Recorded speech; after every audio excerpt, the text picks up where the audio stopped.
Hi everyone, welcome to FinBytes. Sorry for the delay in this IPO video of Adani Wilmar. As I was not well, it took a bit of time for me to record and edit this video. I hope this video will be helpful and informative. In this video, we will take a look into complete information on Adani Wilmar, which opened for subscription on 27 Jan 2022. Towards the end of the video, I'll also be letting you know my personal opinion on this IPO. Let's check the quick history and major milestones of Adani Wilmar. This company was a joint venture between Adani Group and Wilmar Group in the year January 1999. The famous Fortune Oil brand, which we all know and might have used at some point of time, was launched in the year 2001, and the edible oil refinery plant of 600 TPD was commissioned at Mundra. From 2005 to 2021, company has undertaken numerous acquisition of various brands and entered into various segments of food industry such as packaged food industry, packaged edible oil industry, personal care industry, castor oil and derivatives industry, and oleochemical industry. To know more about the acquisition, check the table. We can club the above sectors under three major verticals, which are edible oil segment, food and FMCG, industry essentials. Let's dive into market outlook and company's outlook in each of the segment. First, we'll be looking through edible oil segment, which is one of the key revenue contributors for Adani Wilmar. Looking into industry outlook and growth perspective of edible oil segment, the consumption of edible oil in India is almost having a flat growth from 2014 to 2020. A CAGR of 4% is expected from the year 2020 to 2025, which can be seen in the graph. Out of the overall consumption, 18% of the volume is consumed by large-scale food processing enterprises for manufacturing of snacks and savories. 20% of this volume is consumed by hotels, restaurants and caterers. 62% of this volume is consumed by end users like us. The edible oil retail market in India is expected to grow at a CAGR of 6% from financial year 2020 to financial year 2025. Consistently, market share of unbranded players have been reducing and is expected to reduce to approximately 10% by the year 2025, which is currently at 13% as on financial year 2020. Branded edible oil is also expected to grow at a CAGR of 7% from 2020 to 2025. As of March 31st, 2021, the refined oil in consumer packs market share of Adani Wilmar branded edible oil was 18.3%, putting them number one edible oil brand in India. These are some of the key brands in the edible oil across premium and popular value segments. The premium brand for Adani Wilmar would be Fortune, and some of the popular value brands are Bully, Kings, Aadhar and many more. You can also see other competitors' premium and value brands in the figure. In this chart, we can see consumption of edible oil by its type. The consumption of palm oil by volume stands at 42%, soya bean oil stands at 22%, mustard oil stands at 12%, sunflower oil stands at 12% as on financial year 2020. Market share of Adani Wilmar and other competitors can be seen in this graph. Adani Wilmar has a market share of 17%. Ruchi Soya is the largest player in branded palm oil with a share of 12%, followed by Adani Wilmar having a share of 11% by value. Adani Wilmar is the largest player in branded refined soya oil with a share of 28%, followed by Ruchi Soya having a share of 11% by value. Branded mustard oil market is led by Adani Wilmar with a share of almost 10%. Adani Wilmar has a share of 14% in branded sunflower oil market. Adani Wilmar has a share of approximately 20% in rice bran oil market. Considering brands of edible oil under Adani Wilmar, we can check their market share and ranking in this table. From the figure, we can see various brands of Adani Wilmar presence in premium, mid-range and mass segment. In the premium segment, you can see rice bran, sugar conscious, immunity and groundnut oil. For the mid-range, they have sunflower, soya bean, mustard and cottonseed oils. To capture the mass population, they have oils under various brands having competitive price advantage. This table shows us the market share of each brand owned by Adani Wilmar. Fortune has a market share of 11.5%, Rag has a market share of 3.3%, and Kings has a market share of 2.3%. Rest of the brands' market share is less than 1%, and details can be seen in the table. From this table, we can check the presence of key players in various edible oil segment. As we can see, Adani Wilmar is manufacturing in almost all the verticals under the edible oil. The next segment we'll be looking into is the food and FMCG segment. Coming to this segment, they offer a wide array of packaged foods such as packaged wheat flour, rice, pulses, besan, sugar, soya chunks and ready-to-cook khichdi. They are among top 5 fastest growing packaged food companies in India based on the growth in revenues during last 5 years. Let's take a look at market overview of Indian packaged food industry. Looking into industry outlook and growth prospect of packaged food retail segment, the consumption of packaged food in India is almost grown at CAGR of 10% from 2015 to 2020 and expected to grow at a CAGR of 11% from the year 2020 to 2025. Demand of packaged food has surged due to COVID as people stocked up in panic during lockdown. In this table, we can see the market size and compounded annual growth rate of various packaged food retail categories such as dairy, meat, edible oil, processed packaged food, packaged beverages and others. Coming to Adani Wilmar's contribution in this segment, they entered into packaged wheat flour in the year 2018 and have a market share of approximately 3.4%, ranking them at second position as on financial year 2021.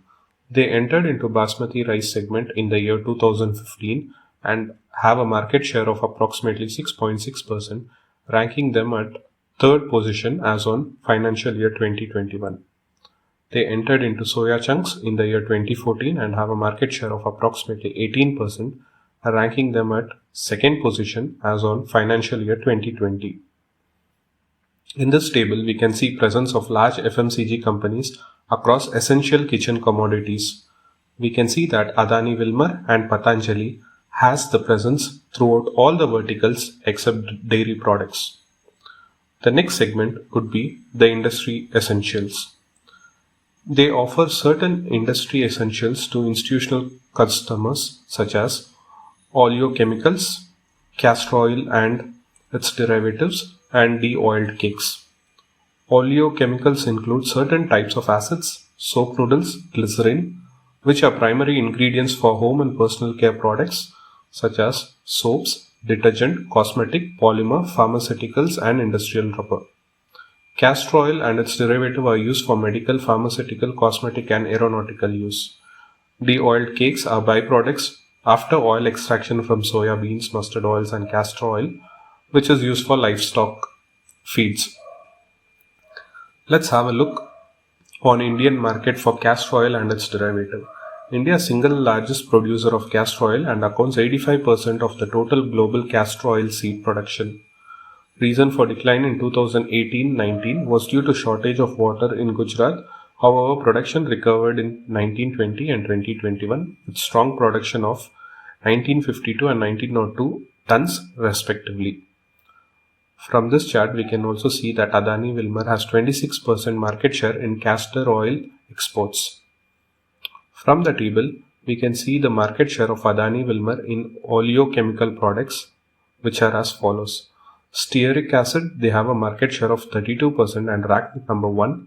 In glycerin, they have a market share of 23% and are ranked number 1. In soap noodles, they have a market share of 9%. Overall, looking into their various segments, we can say that they have a well-diversified product portfolio and have a good market share in each of their products. Let's have a look on their total revenue segment mix. For the year financial year 2021, Revenue contribution by value from edible oil segment was 82.2%. Packaged food and FMCG segment contributed 5.1% and industry essentials segment contributes 12.7%. For the same financial year 2021, by volume contribution from edible oil segment was 64.8%, packaged food and FMCG segment contributed 10.5% and industry essential segment contributed 24.7%. Coming to the manufacturing facilities, they have 22 own units in India across 10 different states and also have 5 joint venture units. They have 36 stalling units, 19 refineries and 10 crushing units. They have 5.47 mm metric tons per annum refining capacity and 2.3 mm metric tons per annum seed crushing capacity. Below table helps us to understand how the 36 stalling units are utilized based on the product segmentation. Many units are equipped with forward and backward integration manufacturing process. Coming to the distributor network, from the graph we can see they have a well diversified distributor network presence spread out across India. They have their distribution presence through e-commerce. They have their own online portal which is currently live in 25 cities and targeted to reach 100 within next few years. Coming to online ordering app, they are currently live across 16 cities. Physical franchise Fortune Mart acts as a fulfillment center for home delivery of products ordered through Fortune Online. They have 12 outlets currently and planning to open 40 more in next few years. Let's have a look at company's financials. All the figures mentioned here are in crore rupees for the ease of understanding.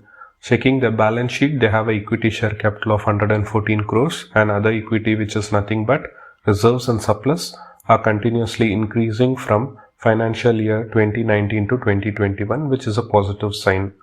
For the year ended 2021, reserves and surplus stands out to be 3,298 crores. They also have long and short-term borrowings of approximately 1,904 crores. Calculating debt to equity ratio turns out to be 0.57, which is well within the control. Also, part of the IPO proceedings is used to repay the borrowings, which is again a positive sign. Coming to the P&L statement, revenue from operations have gone up from 28,797 crore to 37,090 crore, which is a CAGR of 8.8%. We can see that the company is EBITDA positive with a CAGR of 4.5% and CAGR of profit before tax is around 10%. Checking the profit after tax number, it has grown from 375 crore to 727 crore from 2019 to 2020-21, which is a CAGR of 24%, which is again a positive sign. Cash flow from operating activities is positive, which is again a good sign. Looking at the IPO details, it's a book building type IPO. IPO issue size is 3,600 crore. The issue is completely fresh issue, meaning all the proceedings will go to the company. Face value of the share is 1 rupee per share. The price band they are quoting is 218 to 230 rupees. Minimum shares we should apply for is 65 and the minimum amount is 14,950. As a retail individual, we can apply for a maximum of 13 lots, which cost around 1,94,350 rupees. The shares will be listed in both the exchanges, NSE and BSE. Issues open on 27 Jan and closes on 31st of Jan. Other dates can be seen in the table. The allotment proportions are as follows: QIB 50%, NIIs 50%, retailers 35% and shareholder category 10%. All the net proceeds from this IPO will be utilized as shown in the table. Coming to valuation and peer analysis, to calculate PE ratio, we take into consideration last 3 years weighted average EPS, which turns out to be 5.07. PE ratio considering highest price band and weighted average EPS from 2019 to 21 turns out to be 45.36. When we compare that with the industry PE, lowest is 46.79 and highest is 89.73. We can say that they are coming out with the lower valuations. Comparison with listed peers. Below we can see that in terms of PE, Nestle is quoting highest of 89.73 and Britannia being lowest of 46.79. Considering return on net worth, again Nestle is a clear winner of 103.1% and Tata Consumer having lowest of 6%. Adani Wilmar has return on net worth of 22.06%. Coming to revenues and profitability with peers, looking into CAGR growth of revenues from 2015 to 2020, Patanjali has delivered highest growth rate of 34.97% and lowest being ITC with negative 1.46%. Adani Wilmar in terms of revenue has delivered a growth rate of 11.28%.